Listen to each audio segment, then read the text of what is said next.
प्रातः क्लास चल रहा था 27 जुलाई 1964 सोमवार।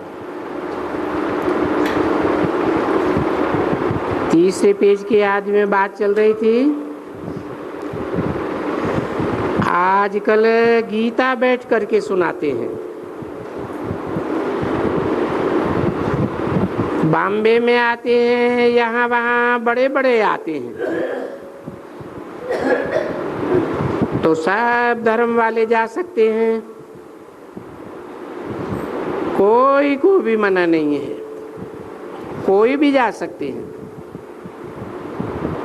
क्योंकि वो बेचारे जांच करते हैं। यहाँ वहाँ भी जाते हैं दूसरे गुरुओं के पास। क्यों जाते हैं? देखते हैं कि वहाँ कोई सहज रास्ता मिले परमपिता परमात्मा से मिलने का। कोई रास्ता बताते हैं सहज मुक्ति धाम जाने का, क्योंकि किसको पता तो है नहीं कि मुक्ति धाम क्या होता है और जीवन मुक्ति धाम क्या होता है। कोई को पता नहीं है।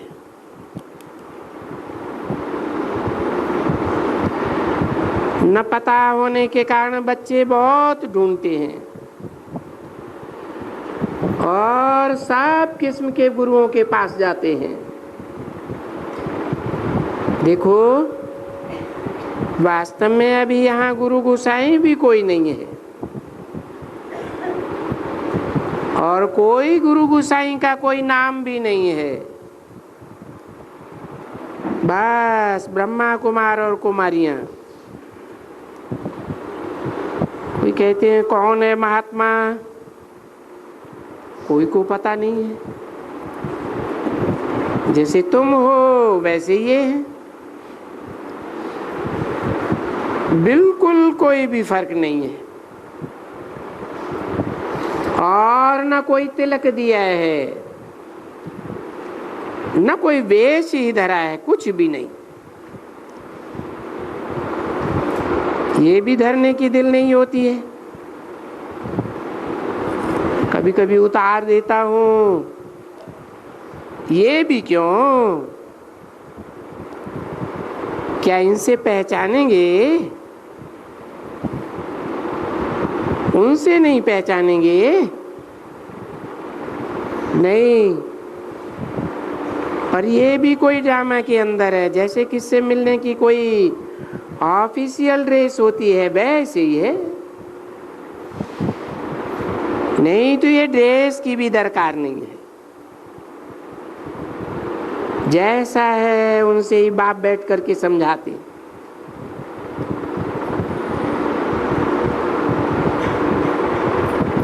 देखना तो कोई ड्रेस वगैरह की बात नहीं है। तुम्हारी बुद्धि तो चली जाती है शिव बाबा के पास, ये कपड़ा पहने या ना पहने। और तो सभी शरीर को देखने वाले हैं। कहाँ भी सत्संग में जाओ तो शरीर को देखेंगे, और यहाँ तुमको इस शरीर को देखना नहीं है, क्योंकि तुम तो अपने शरीर को भी बुलाते हो। तो इनके भी शरीर को बुला दिया ना। किनके शरीर की बुलाने की बात हो रही है?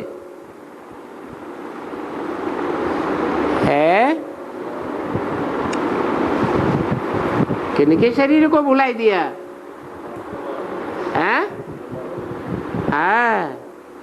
64 की वाणी है ना, तो ब्रह्मा बाबा की बात हो रही है।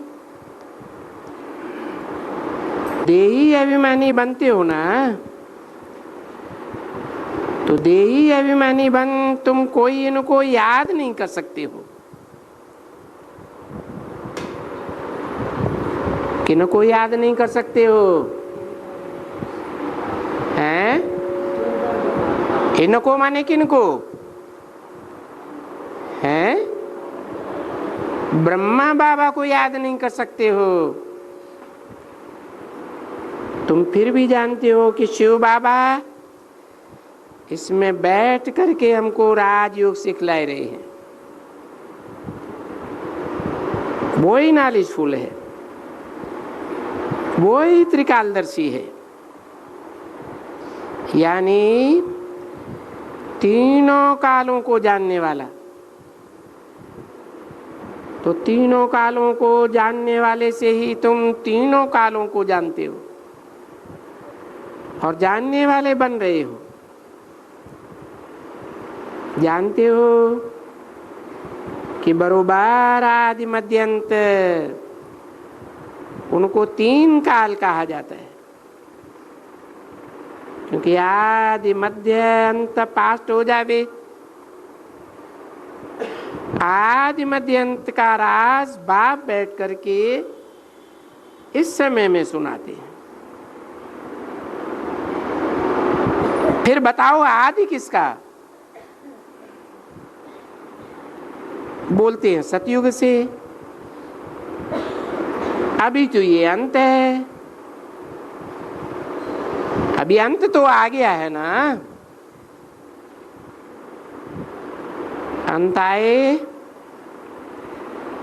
तब ही आदि मध्य अंत का समाचार सुनावे। और तुम जानते हो कि सुनाते सुनाते सृष्टि का अंत हो जाता है।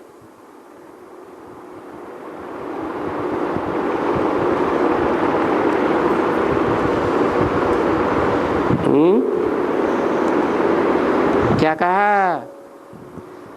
कब तक सुनाते रहेंगे? हैं? जब तक इस सृष्टि का अंत हो तब तक सुनाते रहेंगे। जब तक जीना है तब तक पीना है। काहे में जीना है? देह अभिमान में जब तक जीते हैं तब तक ज्ञान जल पीना है, और अंत तो होना ही है, क्योंकि आते ही अंत में है। अंत को आकर के आदि बनाती है।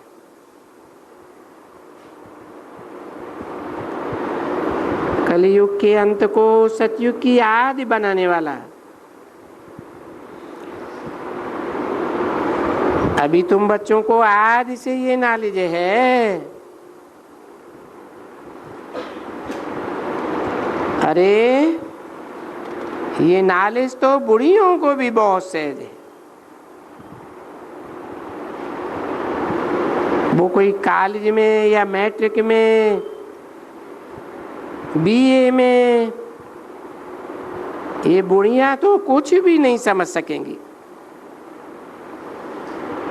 अब ये बुढ़ियां कोई भी स्कूल में जाकर के बैठे तो कुछ भी नहीं समझ सकेंगी। बाकी ये तो समझ की बातें हैं, बिल्कुल सहज। बुढ़ियों को भी सहज है, क्योंकि समझने के लिए हम आत्मा तो है ना। 27/7/64 की वाणी का चौथा पेज। बाकी अब बाबा आकर के कहते हैं कि तुम बच्चे अब मुझे याद करो। ऐसे जब मरते हैं तो मनुष्य मंत्र देते हैं, कहते हैं राम राम कहो, फलाना कहो। जो भी मनुष्य मात्र हैं सभी जानते हैं। क्या जानते हैं? भारत में जो भी मनुष्य मात्र हैं वो सभी जानते हैं कि मरते समय किसको याद दिलाते हैं? राम राम कहो। ये कहाँ की यादगार है? कैसे? संगम युग की यादगार कैसे है?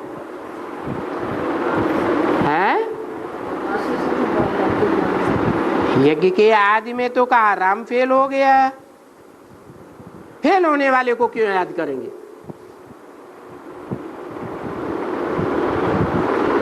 ब्रह्मा बाबा के जीवित रहने तक भी यही समझते रहे कि राम तो फेल हो गया,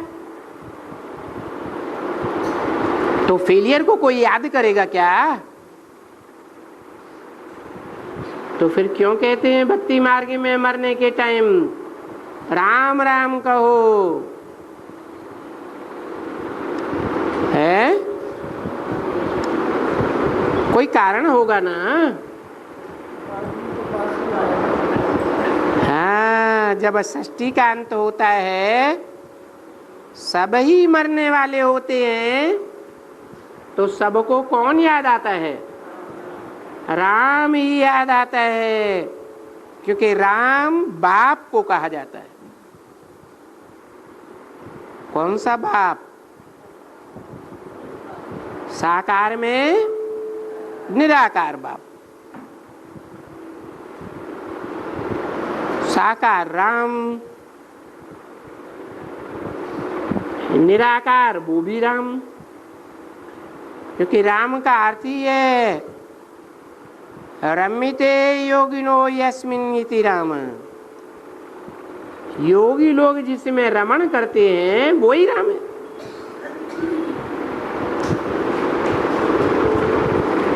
तो जो भी भारत के मनुष्य मात्र हैं सब जानते हैं कि अंत समय में राम को याद करते हैं। बहुत करके कोई तो पीछे वानप्रस्थ में गुरुओं का मंत्र ले लिया,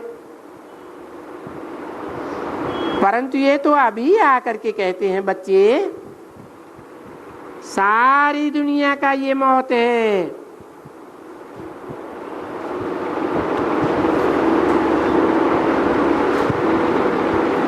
तुम सब वानप्रस्थी हो, चाहे बुढ़े हो, जवान हो, छोटे हो। देखो ऐसे तो कोई नहीं कहेगा, और जो सबको कह देवे वो बोलेंगे क्या सबको मौत लाने के लिए वो तैयार हुए हो? हाँ, ये तो खूबी है।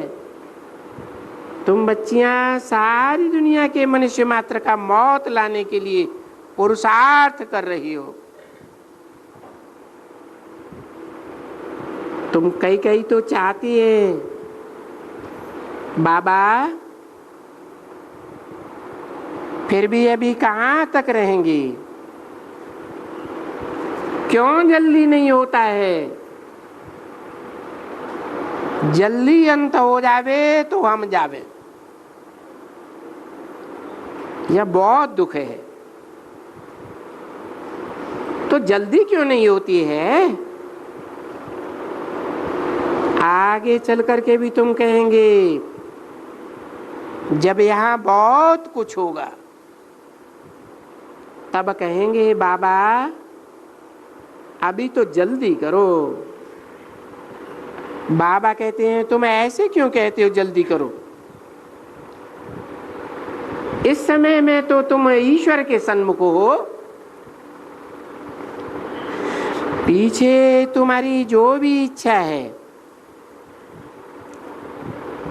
जो भी तुम्हारी डिग्री है वो तो डिग्रेड हो जाएगी।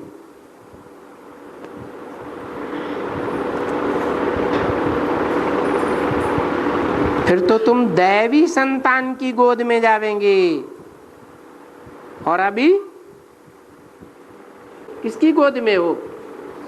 अभी तो ईश्वर की गोद में हो। अभी तो बहुत अच्छा है, ये बहुत शीतल गोद है, क्योंकि तख्ते को जब शीतल बनाता है तो उनकी गोद में मजा आता है। तो शीतल गोद है ही। यहां तख्ते को शीतल बनाया जाता है, वो तो अच्छा रहता है ना। तो कभी भी ये ख्याल नहीं करना चाहिए कि जल्दी हो जावे, जल्दी अंत आवे, जल्दी स्वर्ग आ जाए। नहीं, जल्दी माना हम ईश्वर की गोद छोड़ करके हमारा जो इतना ऊंचा पद है, फिर तो हम डिग्रेड हो जाएंगे।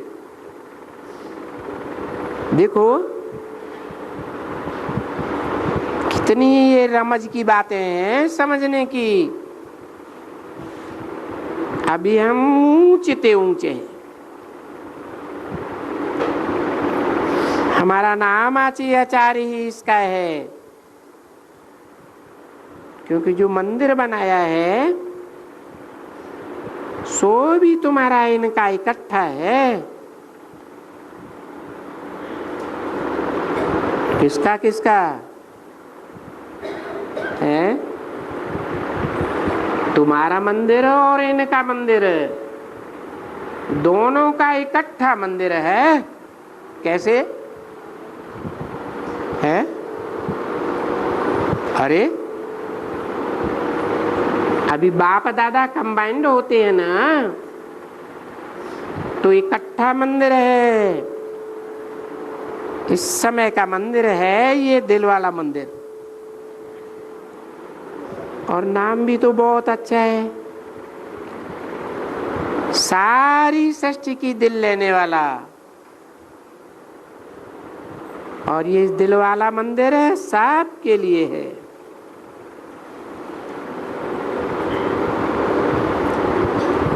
कोई भी आवे दिल वाला के मंदिर में आवे। तुम बच्चे जानते हैं कि आत्मा का दिल लेने वाला आत्मा पुकारती है,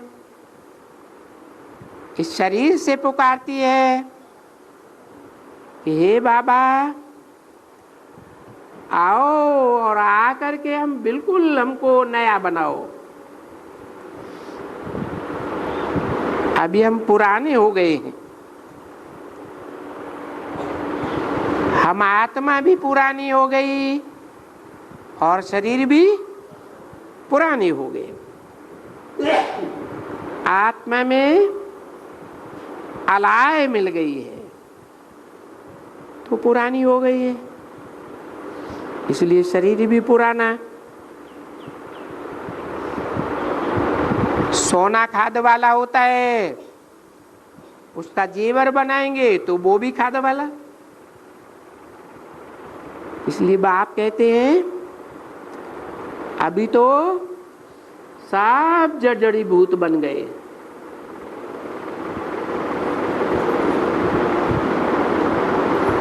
सब माने कौन कौन है? चाहे देवताएं हो, चाहे महात्माएं हो, चाहे धर्म पिताएं हो, कोई भी मनुष्य मात्र हो,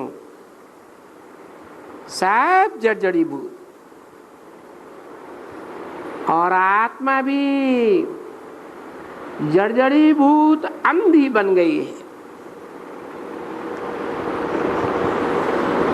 कहते हैं ना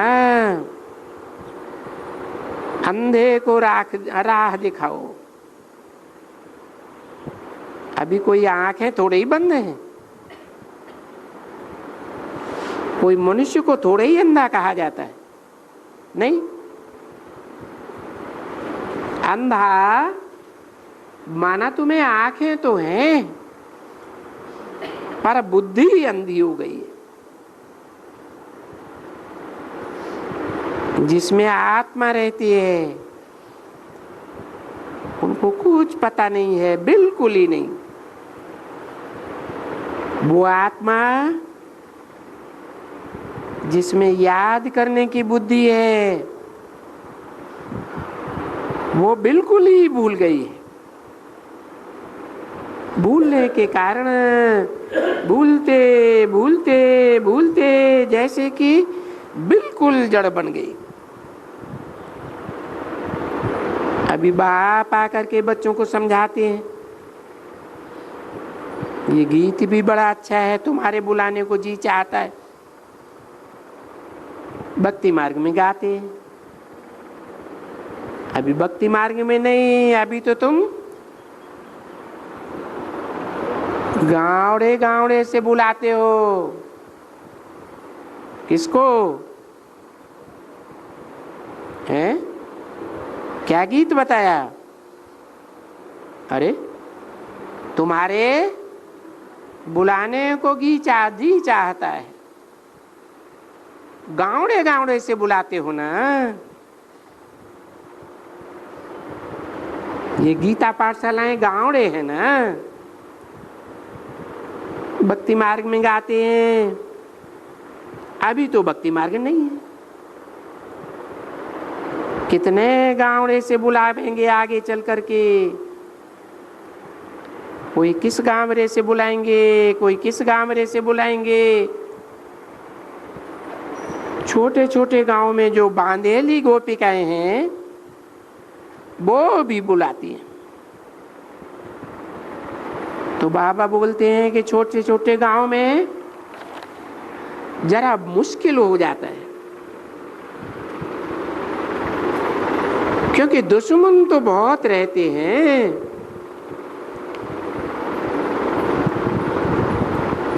इसके दुश्मन है, अरे किसके दुश्मन रहते हैं? अरे भगवान बाप जब आते हैं तो दुश्मन किसके हो जाते हैं? हैं? जिसमें आते हैं, जिस मुकर्रर रथ में आते हैं उसके दुश्मन बन जाते हैं। क्योंकि सबसे जास्ती ग्लानि किसकी होती है? शिव बाबा की। उसके बाद है ब्रह्मा बाबा की। उसके बाद नंबरवार तुम बच्चों की। 27/7/64 की वाणी का 5वां पेज। जिनको बिख नहीं मिलता है वो बहुत दुश्मन रहते हैं, क्योंकि उनको ही कामेशु क्रोधेशु कहा जाता है। काम की आग पूरी नहीं होती है तो दुश्मन बन जाते। इसलिए उनके अंदर से निकलता है कि ये कौन आया है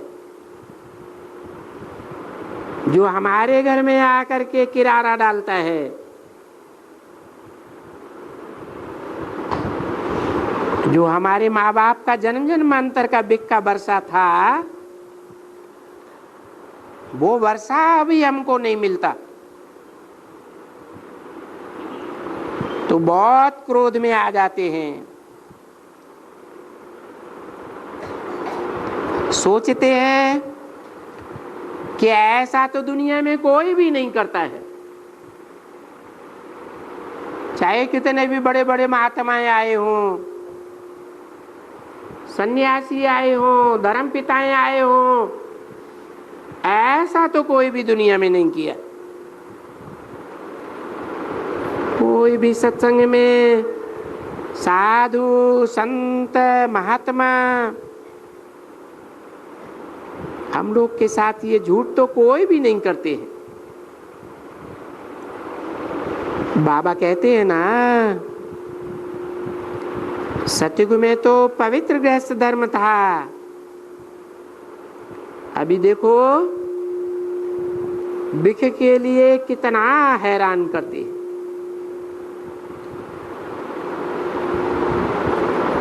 क्यों बच्चे बहुत हैरान करते हैं ना? नाम तो बहुत गाते हैं कि बरोबर बाप ने कहा है काम महाशत्रु है। गीता में कहा है ना, भगवान ने कहा है ना, हैं? कामेश क्रोधेश ये महाशत्रु हैं। जह्यनम पापमानम, इस पापी को मार दे।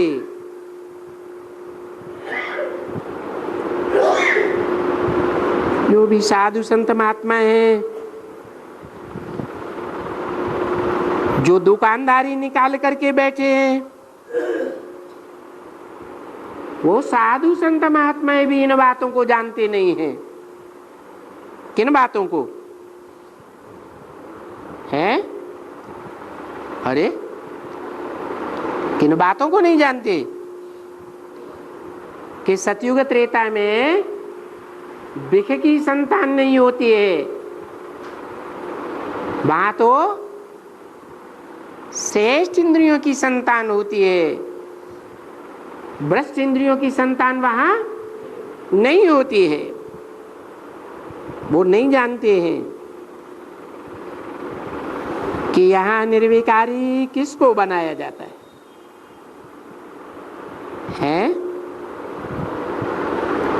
क्या सारी दुनिया को यहाँ बैठ करके निर्विकारी बनाया जाता है? किसको बनाया जाता है? जो पहले देवताएं थे उन्हीं को निर्विकारी बनाया जाता है, क्योंकि निर्विकारी बनने से भला हम क्या बनेंगे वो भी तो कोई को मालूम नहीं है। देखो ये सन्यासी निर्विकारी बने हैं, है ना बरोबर? अच्छा, निर्विकारी बनने के बाद हमको क्या होगा? कोई को भी कुछ पता नहीं है। अरे हम पवित्र बनते हैं बरोबर, ये जो निवृत्ति मार्ग वाले हैं ये पवित्र बनने के लिए तो भागते हैं ना। उनको तो ये कुछ भी पता नहीं है कि हम पवित्र बन करके कोई पवित्र दुनिया में जाएंगे, वो ये नहीं जानते हैं, क्योंकि वो जानते हैं कि हमको दुनिया में नहीं जाना है, हमको तो निर्वाण धाम में जाना है। अब उन विचारों को नाम पता नहीं है ना। उन बच्चों को पता ही नहीं है कि पवित्र बन करके हम पवित्र दुनिया में फिर से जाएंगे। वो नहीं मानते हैं, क्योंकि इस समय में इतना दुख है, जो बोलते हैं इस दुनिया में रहने से तो अच्छा है हम मुक्ति को पावे, मुक्ति धाम जावे, इससे तो मोक्ष अच्छा है। बहुत मोक्ष मानते हैं, समझते हैं हमको सदा काल के लिए मुक्ति मिल जाएगी। अनेक मत है ना, परंतु बाप ने बच्चों को समझाया है कि बच्चे इस ड्रामा में मोक्ष किसको मिलने का नहीं है। मोक्ष माने इस दुनिया में आवे ही नहीं। ये जन्म जन्मांतर के पाठ से हम मुक्त हो जावे, परंतु अभी बच्चे तो जान गए हैं कि ये जो भी इतने एक्टर्स हैं सबको वापस जाना है। ये याद कर लेना, अभी 84 का चक्र पूरा हुआ, अभी बाबा लेने आया हुआ है और बोलते हैं जितना जो मुझे याद करते रहेंगे वो बहुत सीधे सीधे आते जावेंगे, सीधे सीधे आते जावेंगे माना है। उनको कोई भी बरगलाए नहीं सकेगा जो टेढ़े रास्ते पर जाते रहे। अगर याद नहीं करेंगे तो तूफान लगते जाएंगे। ये बात अच्छी तरह से बताई देते हैं। और ये भी विवेक कहता है कि निरंतर याद करें उनको तो बड़ा मुश्किल है।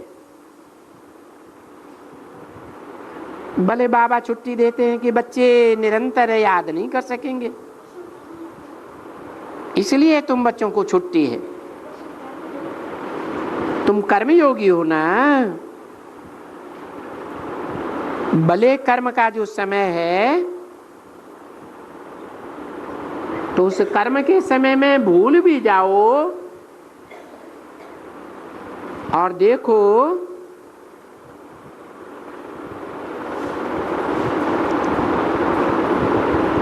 ये देखा गया है ना कि कितनी भी कोशिश करते हैं कि कर्म करते, खाना खाते याद करें, वो भी घड़ी घड़ी भूल जाते हैं। इससे सिद्ध होता है कि टाइम लगता है। ऐसी अवस्था को पाने में बहुत पुरुषार्थ करना होता है। देखो जैसे कॉलेज में बच्चे पढ़ते हैं ना, जो बहुत पुरुषार्थी होते हैं, रात दिन बगीचे में भी जाकर के पढ़ाई करते हैं। उनको पढ़ने की हावी रहती है कि हम पास विद्वान और बनेंगे, यानी गवर्नमेंट से स्कॉलरशिप ले करके छोड़ेंगे। जो बहुत शौकीन होते हैं वो स्कॉलरशिप लेने के लिए बहुत मत्था मारते हैं, और अगर नहीं तो तुम जाकर के पूछो, देखो ऐसा होता है क्या। अखबारों में भी तुम सुनेंगे, रात दिन सुबह को पढ़ाई में बहुत मत्था मारते हैं कि स्कॉलरशिप हमें मिल जावे। 27/7/1964 की वाणी का 6ठा पेज देखो। ये बच्चियां भी जो नंबर 1, 2 आती हैं उनको स्कॉलरशिप मिलती है तो बड़े खुश होते हैं। यहाँ भी ऐसे ही है। बाप कहते हैं कि बच्चे तुम भी स्कॉलरशिप ले लो। कौन सी स्कॉलरशिप? तुम पहले पहले तख्त नशीन बन जाओ। क्या मतलब?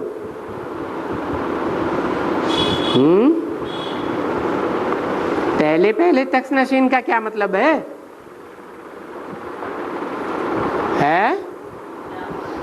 सतयुग में पहली गद्दी ले लो, हैं?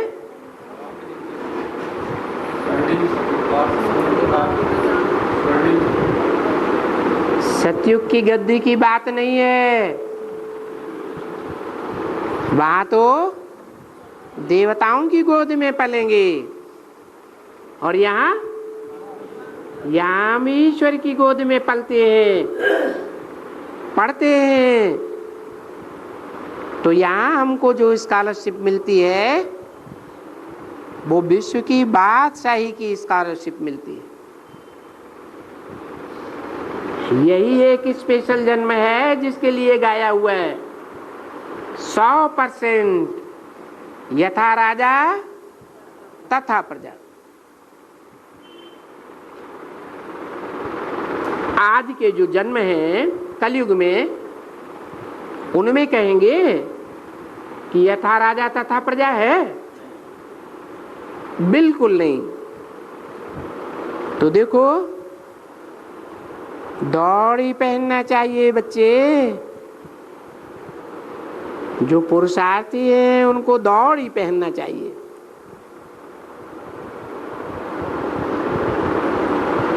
इसलिए बच्चे भी याद करते हैं, बाबा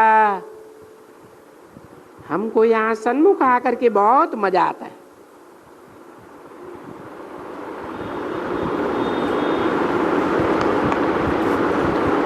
तुम भी जानते हो कि बरोबर बाप सन्मुख है।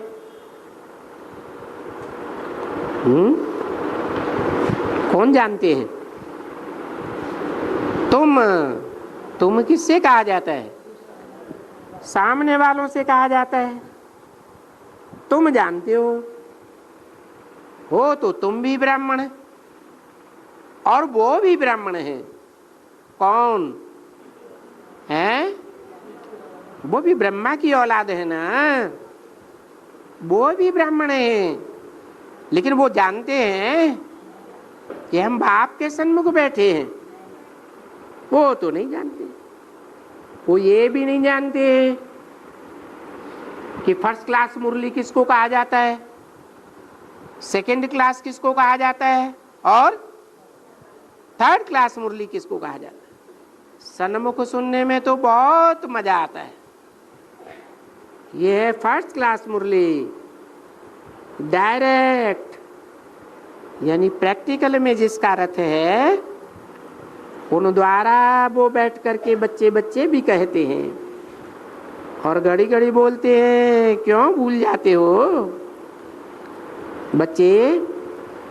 तुम बहुत भूलते हो। भूल जाते हैं, हम आत्मा हैं सो भूल जाते हैं, देह अभिमान में आ जाते हैं। तो यहाँ घड़ी घड़ी कहते हैं बच्चे, बरोबर परमात्मा इसमें प्रवेश हो करके हमको सन्मुख कहते हैं। बोले बाबा ने समझाया है कि मम्मा के भी शरीर में आ सकते हैं मुरली बजाने के लिए।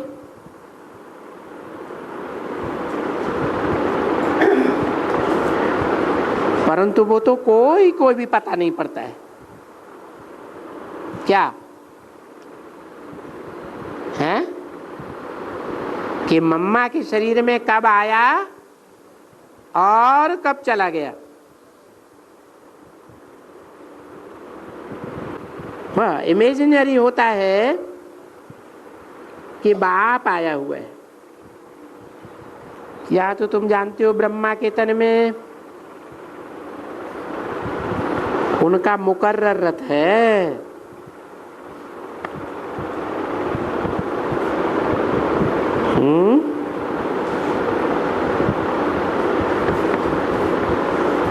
किनका मुकर्रर है? ब्रह्मा के तन में उनका मुकर्रर है। क्या है? पार्ट। उनके सामने तुम बच्चों को पक्का करने के लिए कहते हैं कि बच्चे तुम आत्माएं हो, मैं आत्माओं से बात करता हूं, मैं आया हुआ हूं। तुम हमको पुकारते थे कि बाबा आओ, बाबा कहते थे हमको सो भी निराकार बाबा, क्योंकि तुम भी निराकारी तो हम भी निराकारी। तो तुम बच्चे पुकारते हो भक्ति मार्ग में इस शरीर द्वारा, भिन्न भिन्न नाम रूप देश काल का शरीर धारण करके फिर भी मुझे याद करते आए हो। अभी मैं सन्मुख आया हुआ हूं। फिर देखो बात भी सन्मुख कर रहा हूं। कैसे सन्मुख बात कर रहा हूं? ये भी आधार लिया है, तुमने भी आधार लिया है। तुमको अपना आधार है, इनको बाहर का आधार है, लोन पर आधार है। और तुम बच्चे जानते हो कि बरोबर बाबा कहते हैं अभी ये नाटक पूरा हुआ, अभी सबको ये पुराना छोला छोड़ना है।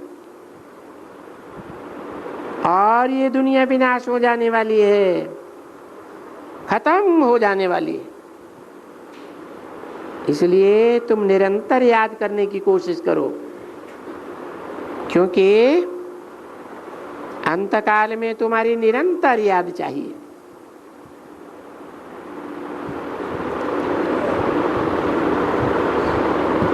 अभी तो नहीं है। तो अंत मते सो गते कब होगी? है क्या अंत समय की थोड़ी प्रैक्टिस से हो जाएगी? हो जाएगी। हाँ, कुछ समय के लिए तुम्हारी याद निरंतर चाहिए। ऐसे न हो कि तुमको फिर कुछ याद पड़ जाए, और कुछ भी याद पड़ जाएगा अंत समय में तो फिर सजा खाएंगे। पिछाड़ी में पुनर्जन्म तो मिलने का नहीं है ना,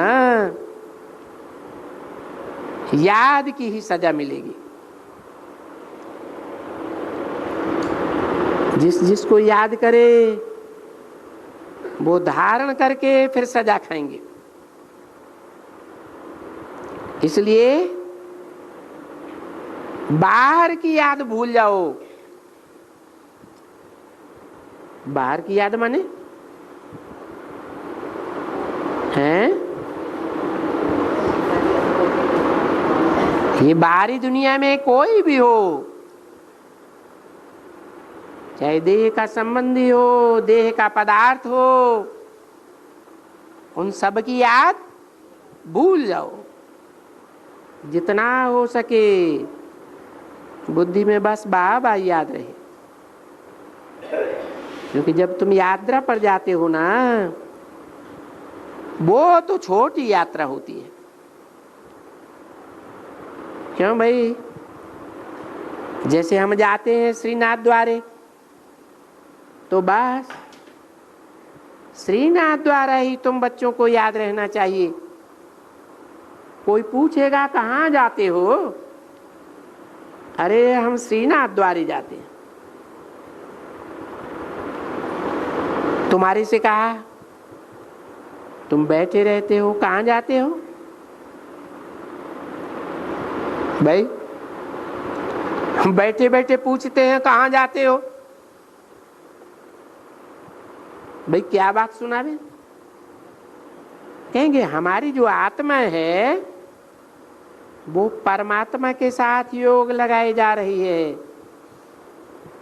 मैं ट्राम में बैठा हूँ, बस में बैठा हूँ, कहाँ भी बैठा हूँ, हमारी यात्रा तो ये सच्ची है।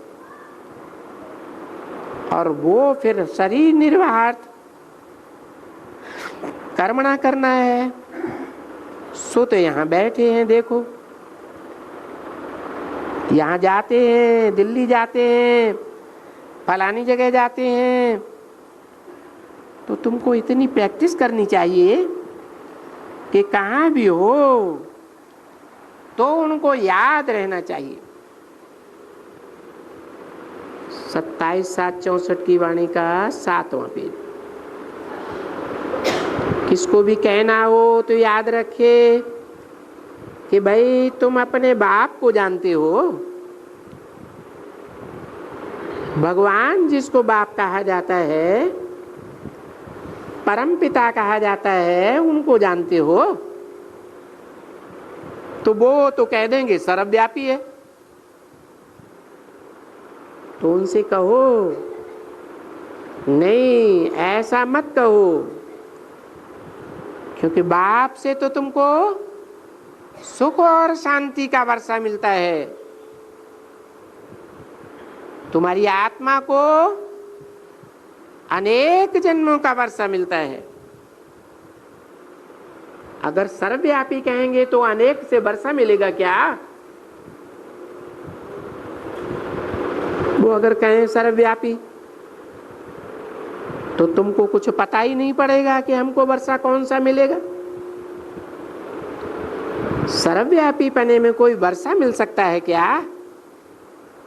नहीं। बाप तो स्वर्ग का रचयिता है, क्योंकि बेहद का बाप है। हद के बाप हद का सुख देंगे और बेहद का बाप बेहद का सुख देते हैं। अभी उनसे तो स्वर्ग का वर्षा मिलता है। अगर सिर्फ सर्वव्यापी कह देंगे तो कोई मतलब ही नहीं निकलता है कि वो हमारा कोई पिता है, हम बच्चे। हम बच्चों को पिता से वर्षा मिलना है। अगर सर्वव्यापी है तो हम सभी पिता हैं, तो फिर वर्षा कैसे मिलेगा? पिता को कोई वर्षा मिलता है क्या?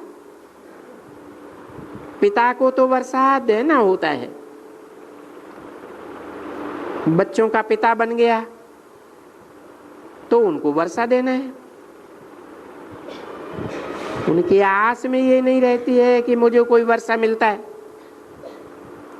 उनकी तो आस में रहता है कि मुझे बच्चों को वर्षा देना है। इस पिता के भी दिल में है, हमको बच्चों को वर्षा देना है। वर्षा लेना तो नहीं है ना। पिता को कैसे कोई वर्षा देगा?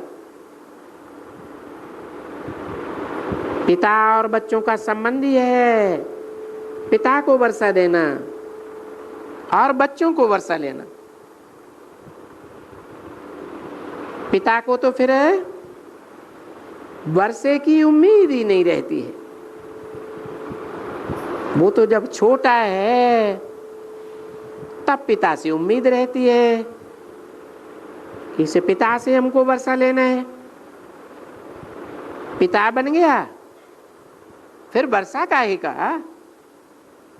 फिर तो देने का है, क्योंकि बच्चा बन गया ना, उनको फिर वर्षा देना होता है। तो देखो, ये बेहद के बाप के लिए भी ऐसा ही है। ये विश्व की बादशाही लेता है या देता है? हैं? लेता है। कोई मुकुट मुकुट होता है बाप को विश्व की बादशाही का? भक्ति मार्ग में कोई मुकुट दिखाते हैं? दिखाते हैं? हैं? नहीं दिखाते हैं? नारायण को मुकुट दिखाते हैं या नहीं दिखाते हैं? नारायण को दिखाते हैं, लेकिन नारायण को वर्षा किससे मिला? जो नर से नारायण बनता है उसको वर्षा किससे मिलता है? कहेंगे शिव बाप से मिलता है। तो शिव बाप निराकारी से मिलता है या साकार में आया हुआ निराकार बाप वर्षा देता है? जो साकार है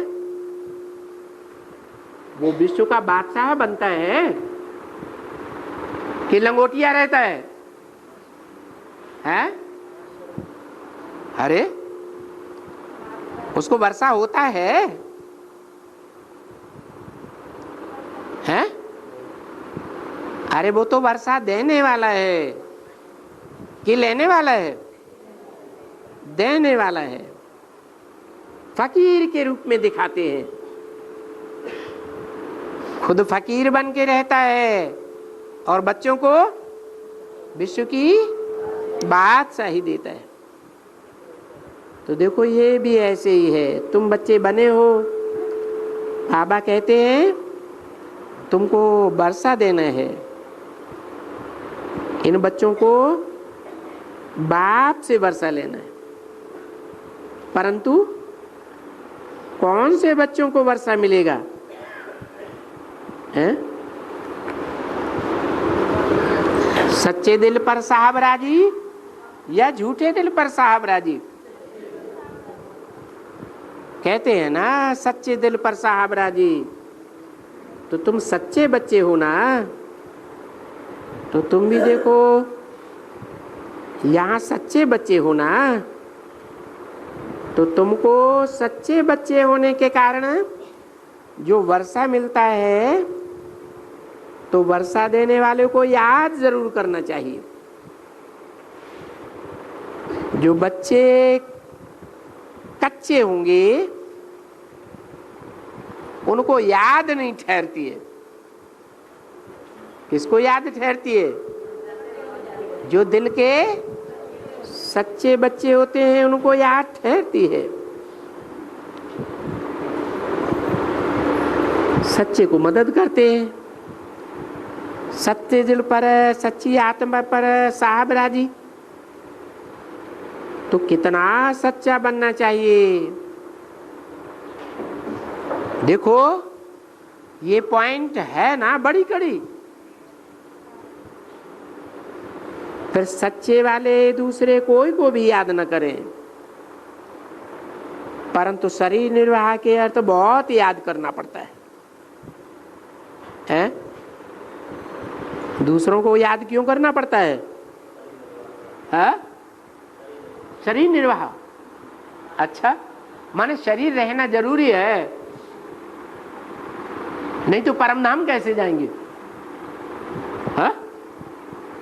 अरे परम धाम जाना है या नहीं? जाना है तो शरीर लेके जाएंगे, ये शरीर छोड़ के जाएंगे हैं? अरे शरीर तो यहाँ ही छूट जाएगा। शरीर छूटेगा ना तो ईश्वरीय सेवा में हो। ये भी तो ईश्वरीय धंधा है। ईश्वरीय सेवा धंधा नहीं है, हैं? और यहाँ तो बाप गारंटी देते हैं मेरी सेवा में रहने वाले बच्चे कभी भूख नहीं मर सकते। तो पेट को क्या चाहिए? हैं? 2 रोटी चाहिए। शरीर निर्वाह की तो गारंटी बाप देते। तो आत्मा को पावरफुल बनाने के लिए ताकत लगानी चाहिए या देह की चिंता करनी चाहिए? हैं? आत्मा के लिए चिंता करनी चाहिए। फिर भी बाप कहते हैं बल शरीर निर्वाहार्थ करो। जैसे कभी कभी कहते हैं भला घर गृहस्थ में रहो, कहते हैं ना बल मकान बनाओ, बल शादी करो। बाबा तो चाहते हैं कोई बच्चा शादी करे, पवित्र रहे, पवित्र रहकर दिखावे और घर में गीता पाठशाला खोले। फिर हो पाता है? हैं? नहीं हो पाता। बाबा कहते हैं ये तुम्हारा कर्म है। क्या है? शरीर निर्वाह करना। अगर ईश्वरीय सेवा भी नहीं करेंगे तो शरीर निर्वाह कहां से होगा? होगा है? विनाश के टाइम पर और सारी दुनिया में भगदड़ मचेगी और तुम बैठ जावेंगे कि हमें ईश्वरीय सेवा भी नहीं करनी है, हमें तो बापा ने गारंटी दी है। तो शरीर निर्वाह होगा? हो जाएगा? नहीं होगा। बाप कहते हैं भले कर्म करो, पर जब फुर्सत हो तो कछुए की मिसल मुझे याद करो। जितना समय तुमको मिले, जितना कर सको इतना याद करो। तो याद की यात्रा का रजिस्टर तुम्हारा ठीक होता जाएगा, क्योंकि बच्चों को फिर खुशी होगी। जितना याद करने का अभ्यासी होंगे, जो आदत मनुष्य को पड़ती है वो वृद्धि को चली आती है। क्या वृद्धि की बात की है? अरे याद की भी आदत पड़ जाती है ना। जितनी आदत पड़ती जाएगी उतना याद की यात्रा वृद्धि को पाती जाएगी। तो एक ये बैठ करके भी अच्छी तरह से याद करो कि अब 84 जन्म पूरा हुआ, अभी बाप आया हुआ है वापस ले जाने के लिए, परंतु वापस जाने से पहले हमें वर्षा लेना है या नहीं? वर्षा लेने का है। बस अंदर में एक मंत्र पढ़ लो, 84 का चक्कर पूरा हुआ। अभी तो नाटक पूरा होता है, हम जाते हैं घर, हूबहू जैसे लौकिक नाटक होता है वैसे ये भी नाटक है। नाटक वाले जैसे करते हैं, परंतु तुम तो बेहद के नाटक वाले। तो बेहद का नाटक पूरा हुआ, उनका होता है हद का नाटक, और तुम्हारा है बेहद का नाटक। अभी समझ लेना चाहिए, पॉइंट लिख देना चाहिए। बाबा ने कहा था ना कि बरोबर अभी नाटक पूरा होता है और तुम सबको वापस जाना है, इसलिए मुझे याद करो, बस मुझे याद करो। क्योंकि उस गीता में भी तुम दो समय में देखेंगे। क्या ये बात 2 बार आई है? क्या? मन्मना भव मध्याजी भव, आदि में मन्मना भव मध्याजी भव, और अंत में भी लगाया हुआ है। क्योंकि कुछ तो लून है ना, आटे में कुछ लून है तो सही ना, कुछ ज्ञान है। अच्छा, ओम शांति।